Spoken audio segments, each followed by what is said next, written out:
have no idea. What half these fucking retarded freak shows that were in the last administration, like, where do they go now? The circus? Like, what do you do? Just go to Wall Street and get a job at MSNBC? I guess you go to MSNBC. Just go somewhere you can lie. You can keep lying or something. I don't know. Where do all these fucking feckless losers go? Nonprofits. Grindr. All right. Grindr. All right. And who was the one? Wait a minute. We had Admiral Levine and Avril Lavigne, and then Adam Levine, the singer of Maroon 5. I understand that part. Okay. No, we have another Katy one. Perry and Katy Porter. Yeah, Katy Perry and Katy Porter. Yeah, there you go. Sentence. Mm-hmm. That's a tough wheel. I'll roll it. I'll roll them dice. All right. Well. All right, what do you got there? Look, in recent months, 3 Democratic governors have announced initiatives geared towards helping boys and men.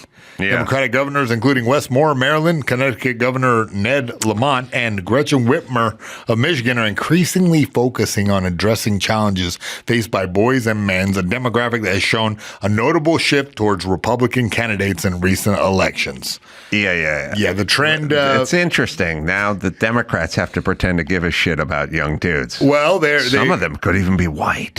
Governor Whitmer has pledged to sign an executive order. That fucking retarded cow. Yeah. She went fucking nuts. By the way, wasn't she kidnapped? What about the kidnap plot? She plotted a kidnap. Yeah. The FBI plotted a fucking kidnapping. It's that fucking cow locked everyone down and then went boating.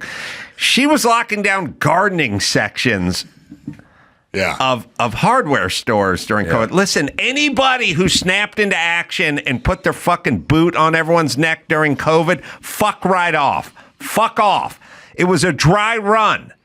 Newsom, Whitmer, all the over-officious folks who snapped into action and said, how much can I oppress the folks I rule over? You all should be out. Because you shut beaches, you shut the fucking lake, you shut the boats, you shut the hardware stores. It's like, okay, now I know who you are. Now I know exactly who you are. Yeah. And I want nothing to do with you because I like freedom because I live in America. So she's fucking horrible. But anyway, they all have to pretend to give a shit about young dudes now because they're losing their demo. They were the enemy.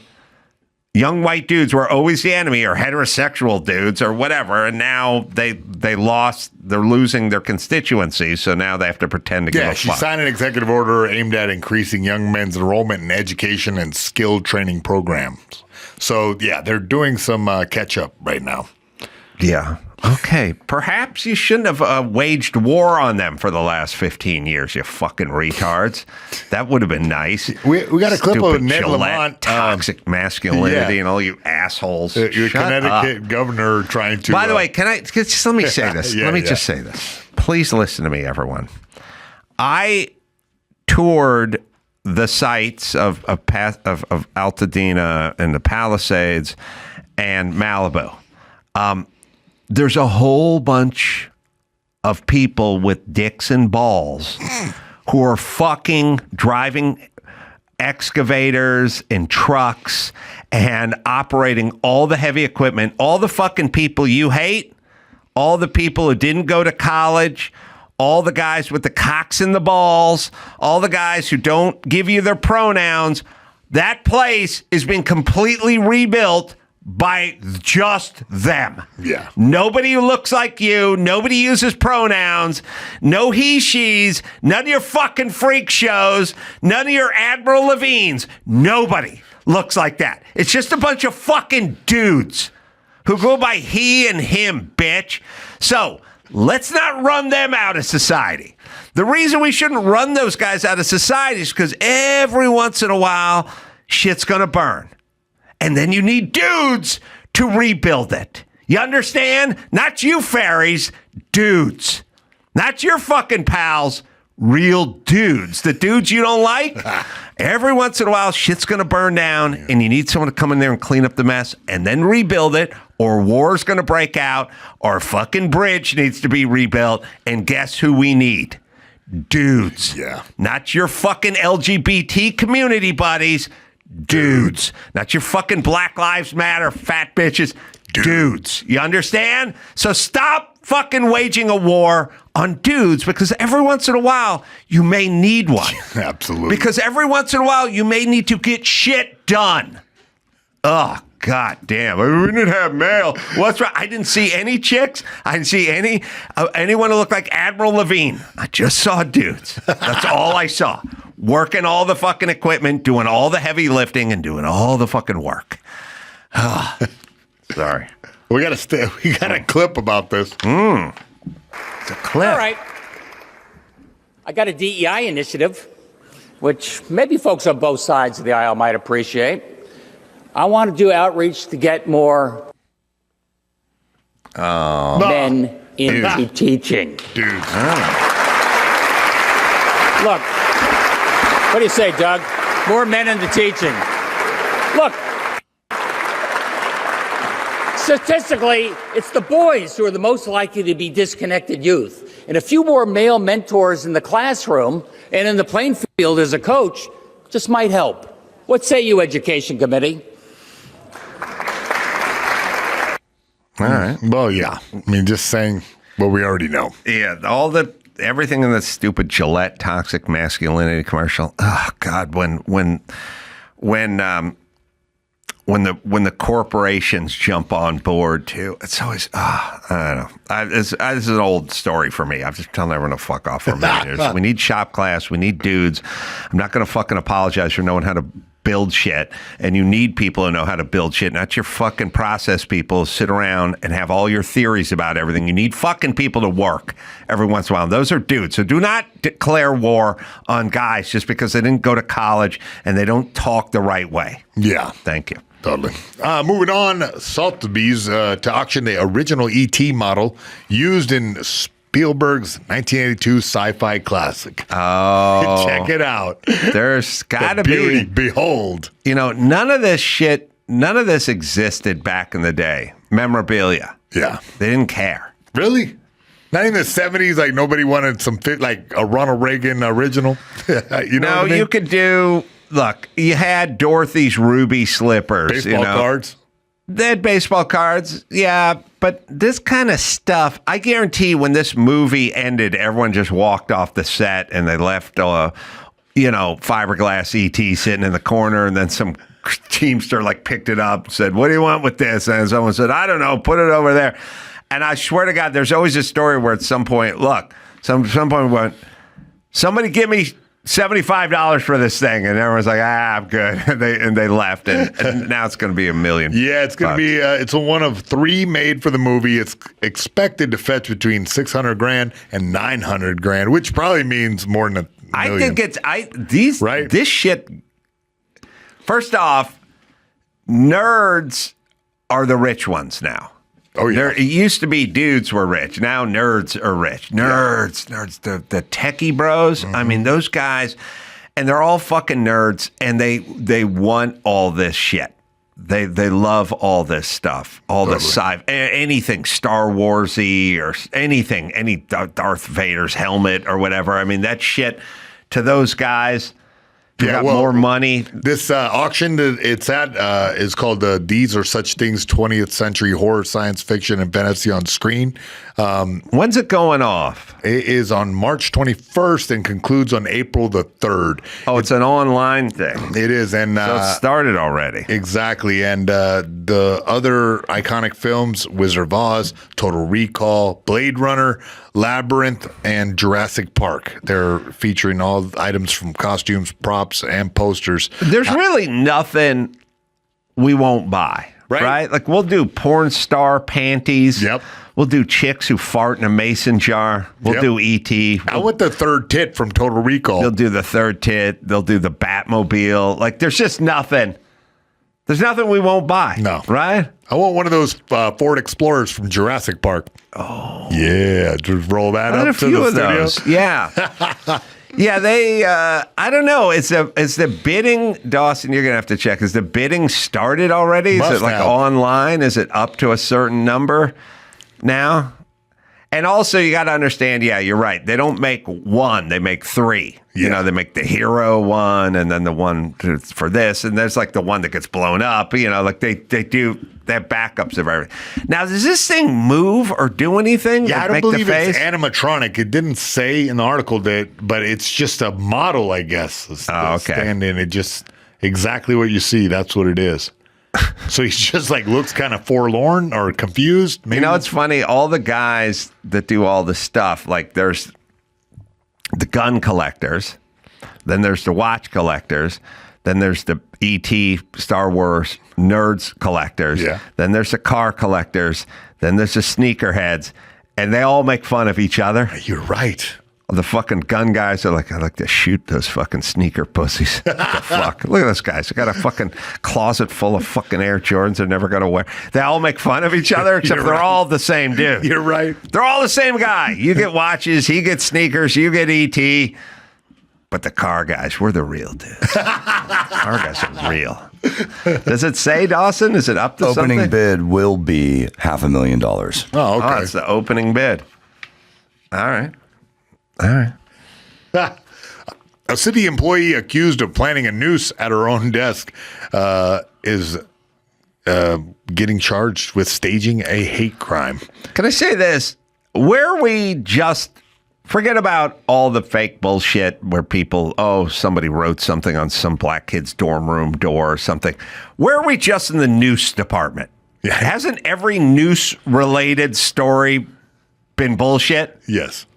It's every Bubba Wallace had a. Well, first things first. Can I say, like the great Sigmund Freud said, sometimes a cigar is just a cigar. Yeah, exactly. And sometimes a loop in a string is just a loop. It's not for someone to grab and pull a garage door down. It's not all a noose. There was Jussie Smollett, Bubba Wallace, and the exercise equipment in Oakland, California. Yes. Right. They're still looking into that. Yes. Yeah. That's right. Yes, everything's a hate crime. Everything's a hate crime, except for there's not enough actual hate to go around, so they have to manufacture it.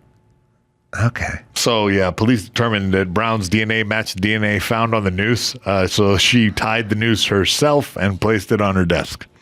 There she is. Well, look, if somebody says to you, look, when you say to a kid, when you skin your knee and you're down on the ground and you're crying and you're 6 years old, when you say that to a kid and mom will come and hug you and tell you it's okay and ask you if you want some ice cream. I want some ice cream? And you tears coming down and she's telling, let me take care of you. And she'd take care of you. At some point, you kind of learn, hey, not too bad. I think I should fucking hold my knee and fall on the ground as much as I can because I'll get some free ice cream and some attention on it. If you just tell black people you're not wanted and life's, everyone's attacking you, but if something actually happens, everyone's going to rally around you and build you up, and then you're going to have a press conference, and then we can talk about how strong you are emotionally, being able to overcome these things.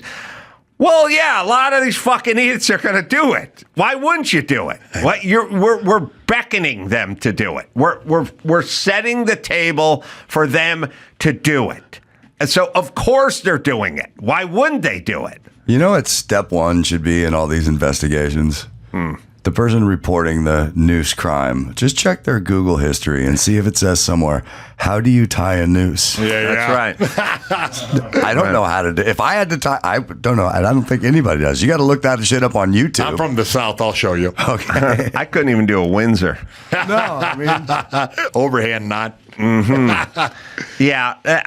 Can we be at the point now where we just assume it's a hoax until otherwise notified? Everybody's small. normal people can, but Right. no, they're going to double, triple. It's not going to end. How many dude. times do you think that people got away with this and didn't get Smollett? Well, what ends up happening, here's what ends up happening. Like, there was a great story out of a college where and you can look for it, Dawson. I'm closing my eyes because I'm trying to remember. There was a college, maybe in the South, and they closed the cafeteria. They said the cafeteria is closed. And some black maybe exchange student even from Africa or something, but a black student like walked into the closed cafeteria and then sat down and started like eating.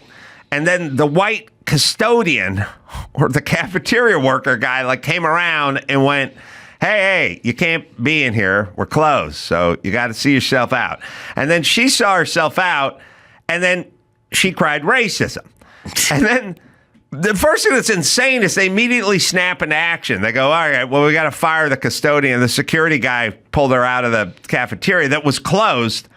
We got to fire him. So let's get rid of him. So they fire him. And it's always like, well, when do you want to hear his story? Or we just fire him. So then they fire him. Then it's all over the news. Then she gets interviewed, and then she's holding back the tears during the interview. And then dumb shits like my mom go, you see? You see what kind of nation we're living in? Do you see what this is? It's still going on today. And then 6 months later, there's a small little blurb that it never really happened. And the guy that got fired gets his job back and with severance. But CNN's done with the story by then. Yeah. And that's how it works. What was that story? Smith College, July 2018.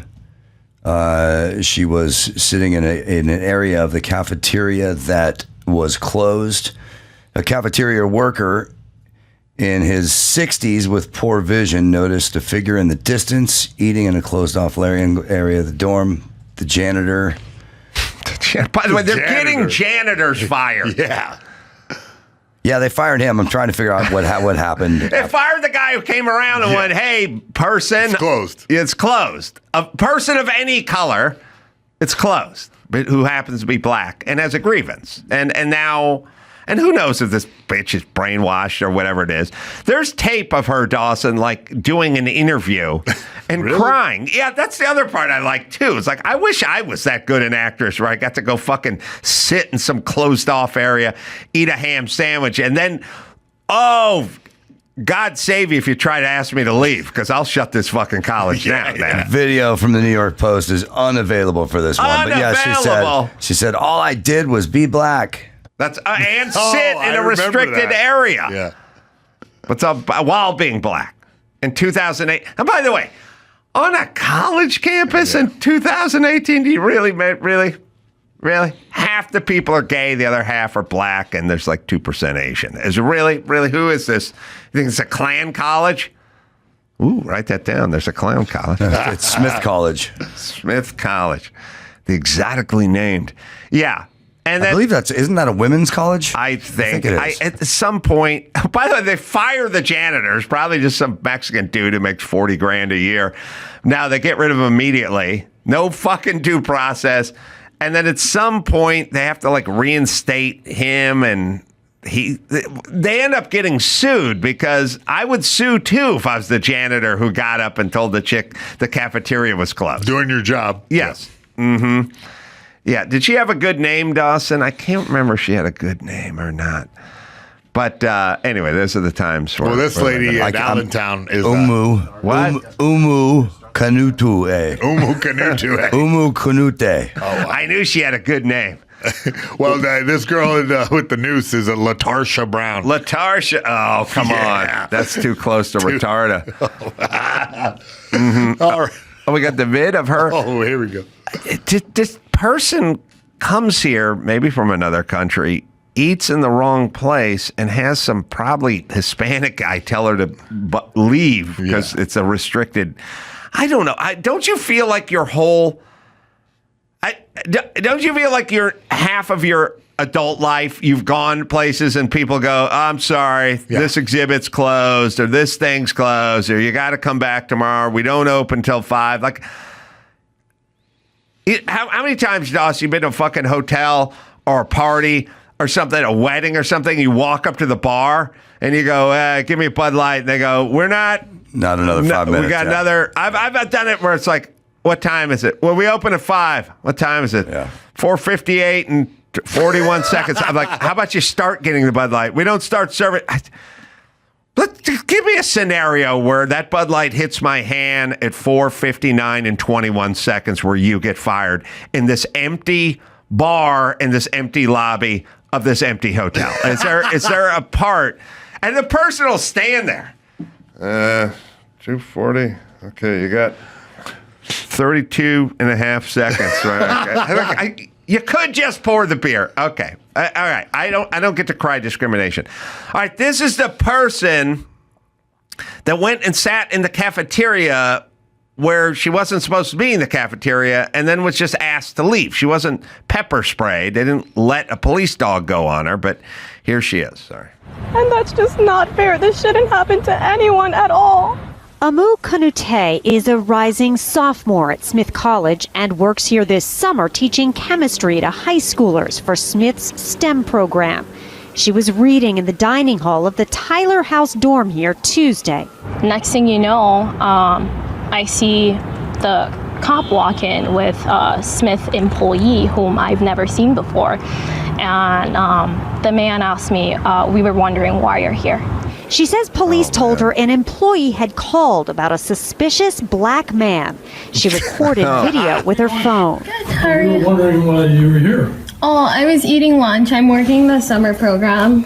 Adding her own text on Instagram with a post that's prompted outrage from supporters. It just still upsets me to just talk about it because I don't Hold even... on. A guy goes, wondering why you're here. Not, get on the ground, Blackie. Like, it's just... She's in an area she's not supposed to be, so someone is telling her you got to leave. But all right. Prompted outrage from supporters. It just still upsets me to just talk about it because I don't even feel safe on my own campus and I'm away from home. I'm the first in my family to go to college. I'm doing this not only for me, but for my family, for my ancestors. Smith's president sent a statement apologizing and assuring the student that she belongs in all Smith spaces. God, this is what created these fucking broken toys. We broke them because this guy, he should have said, hey, bitch, get your shit together and eat your sandwich somewhere else. But they got to make a statement and they have to apologize. And they have to talk about what a painful incident this is. It reminds us of a legacy of racism. Let me read the president's statement. Oh, President Kathleen McCartney. Oh, yeah. Okay. She belongs at Smith College and she belongs in all Smith College spaces. So there are no areas that are, so if she wants to go into the kitchen and make herself a sandwich in the cafeteria, she could do that. She could walk into the boys' room. She could join a basketball game on Saturday, I guess, just run out there. I mean, she could run out there, if Smith has a football team or they're doing a gymnastics event, she could jump on those parallel bars because there are no spaces that she's not allowed at. She gets to access everybody's dorm room. She could sleep in anyone's dorm room. Oh, what are the hours for the library? Oh, it's 24/7. Well, for this bitch, for you, and it closes at 5 p.m. Right. But she can walk in drunk at 2 a.m. because that's a space that she can. Oh, speaking of spaces, park where you want. I like how she doesn't like what the cafeteria is serving. She just hop the counter and get a brick of cheese out of the fridge. Yeah. It's all spaces are open to her. This painful incident reminds us of the ongoing legacy. I like that, ongoing legacy. I feel like it's either a legacy or it's ongoing. I don't know if it's a ongoing legacy, but all right. You had us with legacy of racism, but there's an ongoing legacy of racism. Oh, by the way, who's keeping the legacy of racism alive, bitch? Maybe it's Kathleen McCartney from Smith College. Maybe you guys are the keepers of the flame for racism legacy, because that's all you fuckers talk about.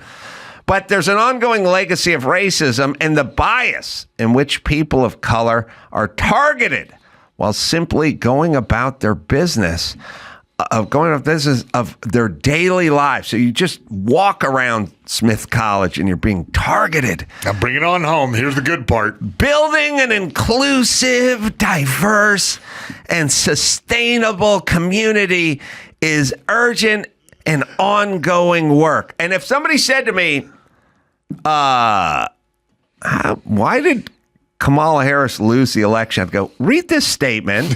Read this. Okay, that's why she lost. Because people got a fucking impacted ass full of this. It's really a fucking ass full of this shit. Oh, my God. Jesus Christ, bitch. You sat in the cafeteria. Somebody wanted to know what you're doing there, and that's it. And I feel bad for her because she's broken. bitches like Kathleen McCartney, president of Smith's College, broke her. We broke you. What you needed is someone to go, hey, this ain't a racist place. Now to go fucking read your book somewhere else and get going. That's what we need. Not fire the janitor and apologize. Ugh. All right, Mayhem. I'm disgusted now. I'm done. Sorry, bud. Oh, you got me fucking going. All right. Gino Vanelli, man. That was an interesting conversation. That was so cool. The Life I Got's name of the album. All right. Should we do a little news? Sure. So let's do some sports news here. So the Clippers. So they are going to be playing in their new stadium next season, the Intuit. I love their owner. Yeah, Steve Ballmer. Yeah, he when he gave me he started the whole speech about bathrooms. I was like, I love this guy. So he's like, there are going to be more bathrooms here than any other arena ever. I was like, nice. Yeah, he has some really great promises for the Intuit Dome, which they'll start in 24-25 season, the 2024-25 season. $2 billion arena located in Inglewood, about 18,000 people it could seat, but it's going to have a unique fan section. So they're going to call it The Wall. Mm-hmm. It's going to be located behind one of the baskets. It's going to be 51 uninterrupted rows of passionate Clippers fans. Mm-hmm. And so it'll be about 300 fans. But they have some rules if you want to get tickets for The Wall. One, only for Clipper fans. If you choose to be part of The Wall, you and your guests cannot cheer for the opposing team or wear any gear that supports our opponents. All right. Yeah, and any fan who breaks the Wall code will lose access to the section. Mm-hmm. All right. So yeah, just a dedicated area for Clippers fans. On each side. Oh no, just one side. Just one side. All right, but then when they switch sides, well, okay, then they'll boo. All right. Are you for this? Yeah, I'm for anything that sounds interesting or fun. Anything that will engender local support for the actual local teams. LA continues to struggle with the notion that because LA is a desirable place for people to live from different parts of the country, they're going to be fans of other teams, and so they resist that. And I guess good for what they need to do. I know you've heard me say this. The Los Angeles Clippers will never, no matter what they do, they will never take over the LA Lakers. So they should be the Hollywood anythings. Anything you want to name them. I'm not, beggars can't be choosers. Ballmer, you're a great businessman. There's already an LA NBA team. It's called the Lakers. Move on.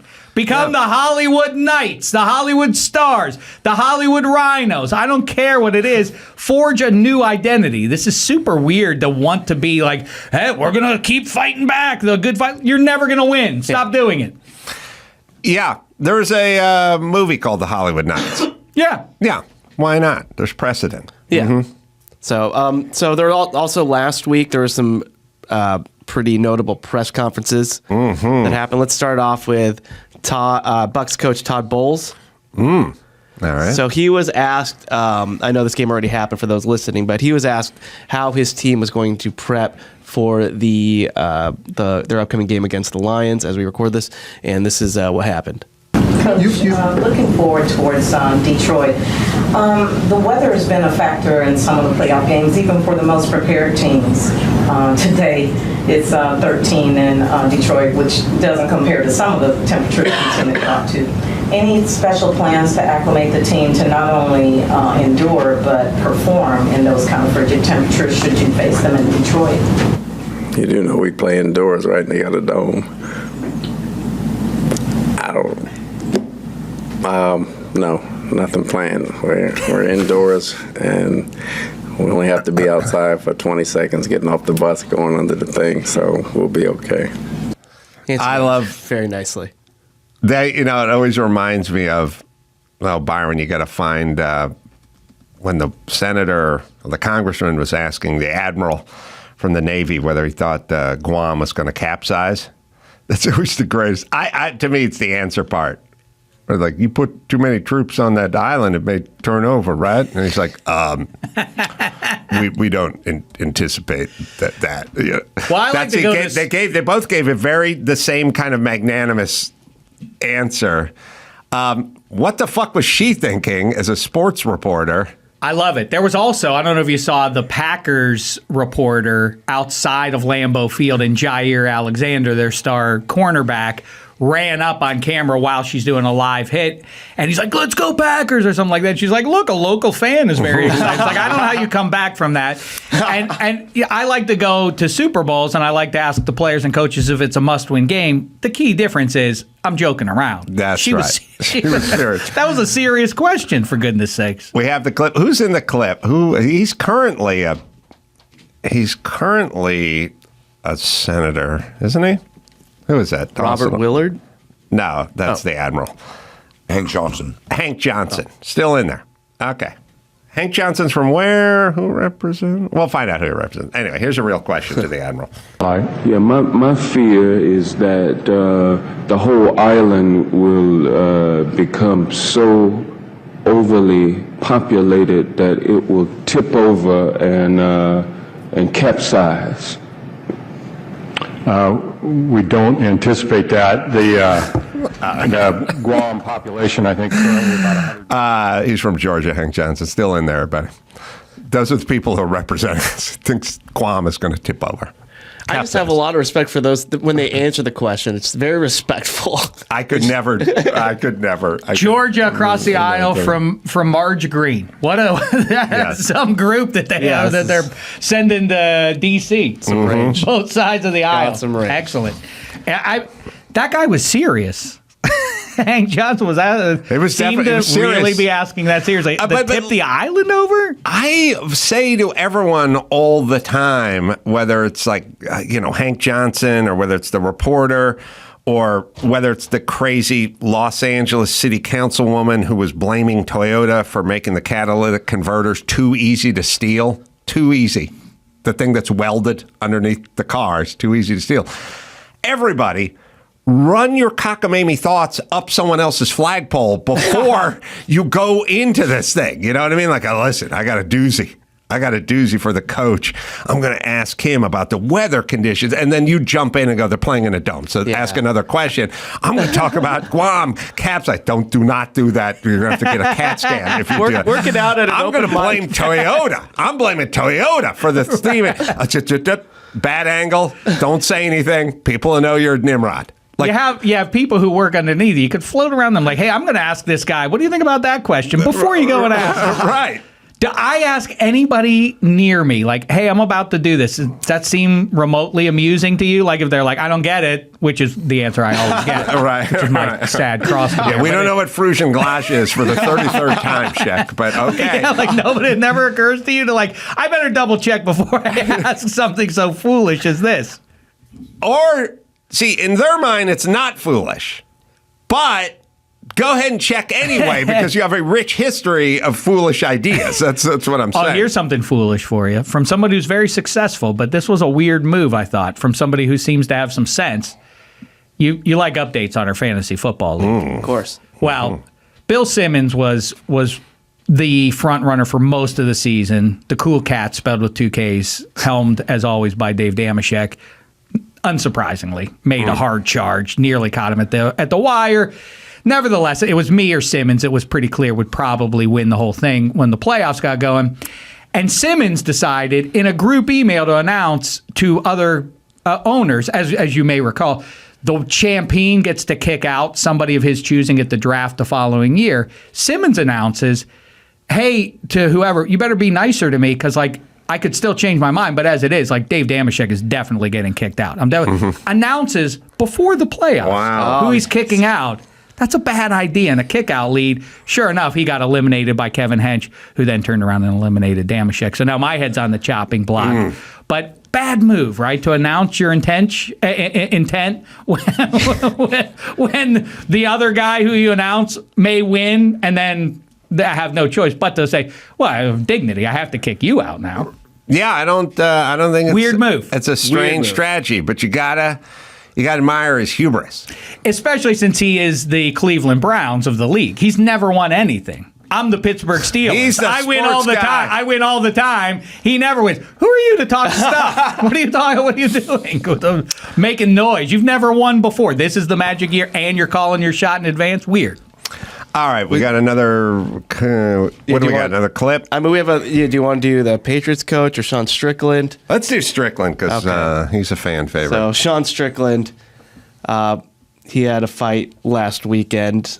UFC fighter. Yeah, at Sean this point, Strickland. At this point, he was a champ. So here's him talking to a He Canadian beat reporter. Israel Alessandra, which is crazy. We've got a pretty supportive gay and lesbian community in this city. I did want to ask you about something you wrote a couple of years ago. You said if I had a gay son, I would think I'd... Oh, look, another. I'm saying to you, the swamp, you guys, the swamp. You become a champion, you become a star, and someone would say... Let me ask you something. Are you gay? Have you had the chance to interact with a more diverse... Are you? Let me know. Are you gay? Could I get an answer? Well, no, I'm asking. This is a part of. Are you a gay man? I'm an ally of the community. Okay. If you had a son and he was like, you had a son, he was gay, you'd be like, oh man, you don't want a grandkid? No problem with it. Oh man, well, dude, you're a weak fucking man, dude. You're part of the fucking problem. You elected Justin Trudeau, when he sees the bank accounts, you're just fucking pathetic. And the fact that you have no fucking backbone. And has he shut down your fucking country and seized bank accounts? You ask me some stupid shit like that, go fuck yourself. Move the fuck on, man. That doesn't really answer the question, but I did want to ask also things you said about the trans community. You said this past October when they announced the Bud Light sponsorship that you'd go so hard on Bud Light in your next fight, they'll have to accept me or denounce me when they know what, and will know what they stand for. This guy's like, hey, this Canadian's not that Canadian. Are you still going to use your fight time to kind of speak on that? Here's the thing about Bud Light. 10 years ago, to be trans was a mental fucking illness. And now all of a sudden, people like you have fucking weaseled your way into the world. You are an infection. You are the definition of weakness. Everything that is wrong with the world is because of fucking you. And the best thing is the world's not buying it. The world's not buying your fucking bullshit you're fucking peddling. The world is not saying, you know what? You're right. Fucking chicks have dicks. The world's not saying that. The world's saying, no, there are two genders. I don't want my kids being taught about, who they could fuck in school. I don't want my kids being taught about, their sexual preference. Dude, this guy is the fucking enemy. You want to look at the fucking enemy to our world? It's that motherfucker right there. Yeah, so I don't think he went through a lot of media training. Oh, well, I went through media training, and I can tell you there's some of the talking points were in that. Oh, okay. I agree with him about Justin Trudeau. He's a complete fucking pussy and a coward, and he is going to destroy Canada. Remember, Canada is about 5 years ahead of California in terms of whatever it's trying to do. So look out for Canada. It's going to get shitty over there. But it's weird that UFC is the only sport where anyone can just say anything and they don't care. And I don't know if that's a Dana White thing or there's no discipline. There's nobody jumping in. There's nobody being fined. I don't think. Could you imagine if he was a golfer? Could you imagine if he was in any other sport, but like NFL or golf, and just went on like that? You'd be out of the league. You'd be suspended. You'd be fined up the wazoo. UFC is just like, fuck it. I don't know. I hear what you're saying. Yes, they are basically, and they obviously lean with Dana White on down. They lean in a certain political and, societal worldview. I think it's funny that in the NFL, remember Riley Cooper with the Eagles. I think he was N-bombing or whatever at a country music show. Oh, that's right. The Eagles suspended him for that. Yes, that's right. And John Gruden was going to get suspended, but then he walked away from it. And there was another one, too, where Richie Incognito, when he called that guy, when he called his teammate, remember all that? He got suspended by the Dolphins. What's interesting is Aaron Rodgers saying what he says. Woody Johnson is a known MAGA guy and, right-leaning and all of that. I wonder if the Jets, because Woody Johnson is the owner of the Jets, and so precedent by team is he said something that is offensive to people, but Woody Johnson's not going to suspend Aaron Rodgers. I wonder what's going to happen here, because that is borderline. You make the case danger. The thing I hear from that MMA guy is. And both sides do it. It's this inability, the cognitive dissonance of the other side is trying to cancel everything. The right is the one shooting beer cans, because they're upset about stuff. I think the weirdest one, it's all about trying to control. We all perceive ourselves because of social media and otherwise to have some control that we don't actually possess. I can tweet at Adam Carolla, and my words will be the same on Twitter as they are Adam Carolla. So we're even Steven. My words count as much as him. That's just a perception that isn't actually true. And I think it's weird that so many people are out there like trying to control the Taylor Swift. Stop cutting away to her. You're ruining my sport. I think it's super weird. Like, she's the most famous person on the planet. Her public whereabouts are news. Well, no matter where she is, getting groceries at a football game or otherwise, they're always going to be a camera on her. You think she buys her own groceries? I agree. I just think it's super weird that everybody wants to control. Like, stop showing her, and then they keep showing her, and they're like, "I told you I didn't want that." Like, okay, well, I don't know. What do you want? She's famous. They're going to keep showing her, I'm afraid. Agreed. And I don't mind. And especially when she's rocking and rolling with his mom up there, you know. I don't know. Hench has a theory that it has to do with her political leanings. Maybe it does. I don't think so. You tell me if this rings you, but like, do you guys ever have this thought? Like, I don't know. Like there's people, I know some people personally that are huge Eagles fans that I do not like. And I don't know Bradley Cooper personally, but I know he's insane and possessed. And Bradley Cooper is living large about now. All the nominations, all the accolades, nobody's at the height of their powers like Bradley Cooper. And when I see the Eagles get blown out, I go, how's it feel, bitch? Like, I know Bradley Cooper sitting at home having a shitty night. Right. A really bad night. Like all the Maestro Awards and the Golden Globes and the BAFTAs and everything. Tonight, really? All out the window. He feels much worse than I feel. And I do think about the handful of guys. And if I like them, then I go, oh, man. I like Hench, and the Patriots are losing again, and I kind of feel that for him. But if I don't like him, I kind of go like, that's the way it works. I know it's pretty elementary, but I should probably not be thinking about Bradley Cooper. I do not think that's going to help me write and direct my next nominated feature. Right. But I do see how pumped he is about the Eagles. And then also, where'd all these Philadelphia people come from? You know, I have my dad's side of the family is a Philly family. I've lived in this town for my whole life. I didn't meet Philly guys. There was no Philly guys like anywhere. How did everyone like sort of magically become the Philly? It's the way it is. People are front runners. When the Patriots had zero fans outside. Fans. There are a lot of, if you look at how they measure these things, the most popular franchise and everything, the Patriots are still on the list. There's a residual basking in the reflected glory that is now gone from there, but still, all Patriots are in that.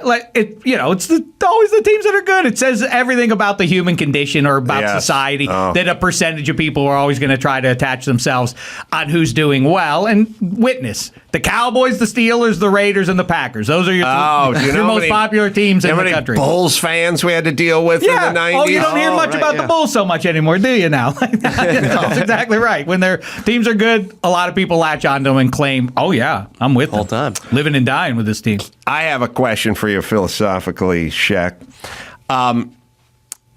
I was talking to Melanie Newman yesterday. I got a couple of picks that Chris is going to allude to. But I was talking to Melanie Newman, who's Paul Newman's daughter.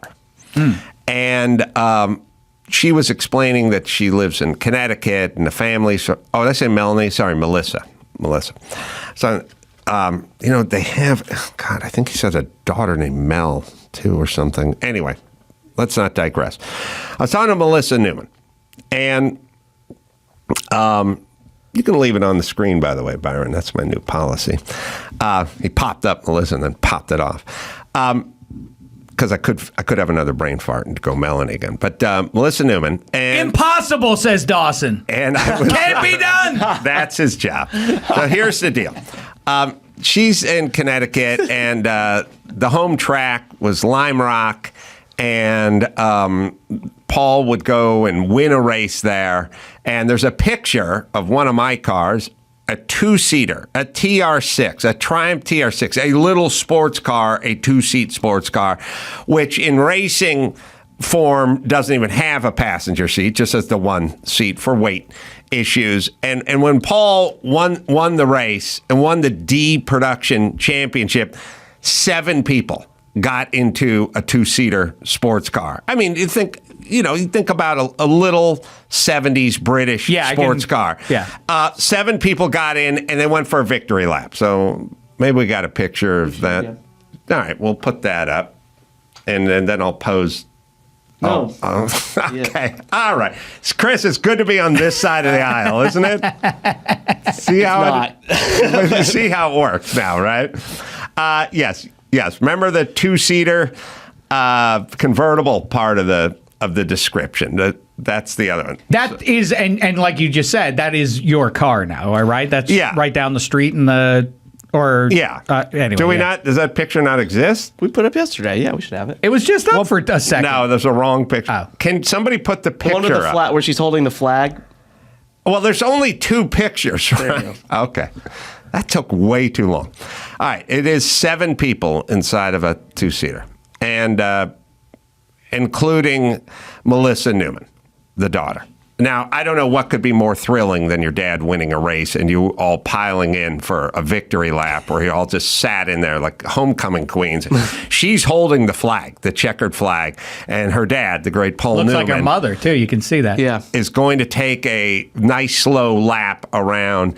This is probably Road Atlanta where he won the championship. And then, anyway, there's another picture, which is the second one, and then I'll pose my question to you. Which you have to kind of zoom in on. But this is him winning. One is he wins the D production, and the next is he wins the C production. And once again, even though this time it's a closed car, it's a 280ZX, they pop the hatch in the back, and everyone piles into the car, and they go with 6 people in the car. Like Sprito and Chim Chim used to do in the Mach 5. Right. And they go for a victory lap, right? Now, here's the lesson for today, kids. This practice is now outlawed. And it's outlawed because it's too dangerous. Yep. Just like they've outlawed many, many things under the umbrella of it's too dangerous. We'll never see this again. We'll never see it. And worse yet, the kid will never experience it ever again. The 14-year-old daughter, the son, a memory that would be emblazoned in your mind for the woman is 61. I spoke to her the other day. It was like it happened yesterday. No more pictures, no more memories, because somebody may get injured. Do you think it's just for racing or all around? Like, do you remember packing a car with all of your buddies, like to the brim, just to go? I am saying, Dawson is our guest here, by the way. Okay. How would I? Don't you put the sign up in the thing when is every day a brand new day, Byron? What I'm saying is like you got to do certain protocols, otherwise. For the listener's sake, Adam said, "Shouldn't you put the sign up, guest here?" And then the sign went up. Now it's Adam, the guest is here. Well, here's my problem, Shaq. I'm not stopping because the sign isn't up, so I don't think the guest is here. Is that right? Adam, that's actually my fault. I saw Chris tell you that he was here, and so I told Byron to just disregard the sign, so sorry about that. Oh, did I miss that part? Yeah, I said he's in studio. How about he's Emmy? In studio. He's in studio and he's here already. Ed, and then you responded to you said he's in studio. Yeah, and he's here already. Oh, no, you just said the he's in studio part. You're talking about the guest? Yeah, during the break. And during the break, you said he was zooming in. And then you said he's in studio. Yeah, he's in studio and he's here already. But you left off the here part. And then we had a conversation about being Zoom or. I heard what Adam heard. I didn't think he was here yet. I thought he was on his way here physically. I didn't think he was physically you didn't add in here already. But either way, how about that Emmy? That's the way a man comports himself. Adam is a nice boss, but still tough. You didn't add that part. You just said he's in studio. You said he's not Zooming. He's in studio. And I said, oh, okay. When you lose a big football And then game, you said, we do. I said, why is there confusion? You said, because we do one letter. We do a Z for Zoom and an S for studio. We had that conversation because I said, he's in studio, he's here. He's like, oh, I thought he was Zooming in. I said, no. You didn't say he's here already. That would have been really you didn't say already. Okay. I have no stake. No, look, if that's fine. Like you may be right. You probably right. I am right because Sheck didn't hear it either. It was during the break. There's music playing. There's a lot going on, but the reason the that they two didn't people in the room did not hear you say he's here already. I usually, if I know the guest is here and I don't see the sign up, I would have Byron. I would message him, "Hey, put the sign up." But I also believe that I said he was here, so I didn't even tell him that. And I thought that a few times throughout the show today. Pee in his face, Adam. It's the only way he'll learn. All right, don't do that. Just put the sign up because you didn't say he's here already because I would have went, that's really early, wasn't it? Anyway, I saw him wandering around. All right, Sheck, you didn't hear here already. I didn't hear it, but you know what? All right, then. What else is new with Donovan? I could have been clearer and or more accurate. Or you could have said what you said. That's what you didn't say. All right. So he is here, and that's why we got that. All right. So I was filibustering, but my point is this. In the name of safety, and this is global, these experiences have all been taken away. And what we've saved is, first off, I don't know anyone who was killed on a victory lap with their dad at Road Atlanta. But I'm sure to say a couple of pit guys may have had too many beers celebrating. Someone may have fallen out and skinned their knee at some point somewhere. I'm saying it's worth it. It's worth it for the picture. It's worth it to have the experience. I'm just saying globally, everything is in the name of safety, and no one argues with it. Everyone's like, well, it's too dangerous to do. Well, it's too dangerous. All right, but we're also robbing people of tons of experiences.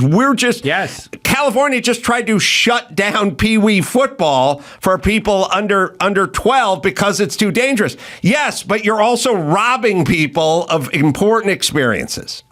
That's why I need to vote. I happen to agree with you, and your thing about the plastic beer bottles at stadiums is the point that always that I repeat all the time to people is we've overcorrected for all of society because there was one incident somewhere along the way. Completely. That's my complaint about outdoor stadiums. It's like, well, it's cold. It's not safe. It's not safe. What evidence is there of players getting hurt because it's colder outside? There isn't any. And then it's become, well, it's bad for the fans. You see a lot of people went to the hospital at Arrowhead because it was minus 15 out. Yeah, because they were taking their shirt off and drinking Fireball the whole game. That's not safe. There's personal responsibility. Did they blame Mahomes' helmet breaking on the cold? I think they did. I've never seen anything like that. That is on the cold. But I completely agree. You have ruined the experience of like school marms who aren't going to the game anyway. It's too cold to go sit out at the game. It's like, I have gone to the game. I delude myself as that these strangers down on the field care about my city as much as I do because they're wearing the proper colors that I'd like them to wear. And it's a shared experience. It's minus 1 degree out. And it's snowy and everything. I will never forget that. And when my team won and I survived that bitter cold right there alongside Troy Polamalu. Okay, I didn't have to run into 300-pound men, but nevertheless. Read your column and so forth. Washington Examiner. Check out the Washington Examiner. You can follow me on X and Instagram. I spend more time on Instagram. I haven't convinced you to get on Instagram yet. One of these days. Recumbent e-bike you're going to get yourself killed because you cannot be seen. You're laying on a mechanic's creeper scooting through traffic and you're low. So I will go with the recumbent e-bike, which that is a way to scoot about town, but you're going to have a nice big flag on it, like a dune buggy. Like a big old orange flag? Yeah, like dune buggies have flags. Recumbent bikes often have flags because you can't be seen. You're below the bumper line. Oh, you're right. Mm-hmm. Those ones are pretty high. I had a moment. Wait, which ones are pretty high? Like the flags on those bikes tend to be 6 to 8 feet high. I feel like they're really high. Well, yeah, that's the point of a flag. You don't want it low to the ground. I have drag it on the ground. Yeah, you got to have it up so people can see you coming. I have a question for you. Mm-hmm. Actually, the whole crew. Flag based. kind of, but road etiquette based. All right, I will answer. Happened to me on the way over here. Yes. GPS took me Forest Lawn Drive because there was a little traffic. And of course, you're right by Forest Lawn Cemetery in LA, for those who don't know. And a funeral procession starts to go by. So me being the good old girl from Oklahoma, I pull to the side and put on my hazard lights. 2 cars pass me. Like it's no big deal, and keep driving by the procession, speeding, by the way. I mean, I speed, but not insanely. And I was just like, you assholes. Someone's family, the coffin goes by. All of the cars have their lights on. There are 2 police motorcycles escorting them. They all have badges that say funeral. Yes. And I didn't keep driving until the last funeral badge went by me. Pass the procession. And they were passing me and doing the right, because they're all queued up in one lane, and these people went to the next lane and zipped past them. Yes, and I'm over on the shoulder, with my hazards on, being respectful. Is that just an Oklahoma thing? Yeah, life is for the living out here, sweetie. I respect that. I think it's a good impulse. What you did. You don't do that? Good. I'm trying to think of I've not really encountered a lot of funeral processions. Yeah. So it's hard to tell. I have people sitting in the right lane, not turning on a red light all the time, and that's something I can get into. But this doesn't happen frequently enough. I would say a couple things. I'm a good person. You shouldn't pass them. That's a good impulse. Look, anything's a good impulse. If your kid did it, you would go, oh, good. Yes. And so that means it's a good thing. Yes. And then if your kid's anything you're talking about, you go, I like to smoke weed. Okay, would you be happy if your 14-year-old smoked weed? And if the answer is no, then maybe it's not good. If just all through the eyes of if your kid did this, would you be happy with that? Which is how... Or even your significant other, right? You would judge your husband or your wife if they were zipping around a funeral procession. Yeah, that's why I always think about P. Diddy's mom going to the trial. Oh my gosh, that is so messed up, isn't it? And his children are there too? Can you imagine just sitting there? It's sometimes his shoulder would get so tired from beating on his woman that he would just take a break and pee on her for a while. Then he'd get back to beating on her. Pay somebody else to pee on her. And it's no, if I was the mom, I would not attend that. I would not attend to listen to that. To me, it shows an element of support. Well, everybody remembers the Scott Peterson trial, right? Yes. And remember how his parents, and I think his sister until almost the very end, thought that he was innocent, thought that he didn't murder Lacey and her unborn child, and stood by him. Yes. I wonder how... I mean, obviously, everybody has an asshole sibling, it happens, or a cousin, or in-law, or something, right? And I don't 100% blame a parent of a bad person. It's not 100% the parent's fault. But when you have somebody like a Scott Peterson or a Diddy, whose mama thinks that they can do no wrong and is willing to sit there and listen to the horrific victim testimonies. And act like it's okay and support their son in that way, maybe there's a correlation. Right? Yeah. She may be the original enabler. Yeah. Not my mom. My mom, I had 2 shows on basic cable. My mom didn't even get basic cable. So she would not be she would not be sitting there in the courthouse supporting her son. All right. Funeral procession. I'm with you. Okay. I would like to think I would do the right thing and pull over. I agree. There's a couple. If it was your funeral, would you be looking down from heaven pissed at the idiot in the Tesla that went by me? No. I would expect nothing more from a Los Angelino behind the wheel of a Tesla. But I will say there's some mitigating circumstances. It depends. There was no woman in labor. Right. I'm saying it was a bro who was vaping. Yeah, I get it. I think that was probably this close to being I bought this before Elon went crazy bumper sticker. Have you seen those? I have. I would be with you, and I think you did the right thing. I also laid into my horn when he passed me. Oh, the guy passed you? Asshole. Really? Yeah. You were off to the shoulder? I was like partially on the shoulder with my hazards on because that's the way my mama raised me. I got to say, you're supposed to pull it on over when the emergency vehicle is hauling, the fire truck's hauling down the street. I look at it as more of a bump draft. Like, okay, we're going. Like, I'm not impeding this person. I'm staying behind them, and people are clearing depending out. on the situation, for sure, that can work. All right. So I think, Alicia, the overall message is welcome to Los Angeles. Lower your I've been here for 12 years, and I expect more of you guys.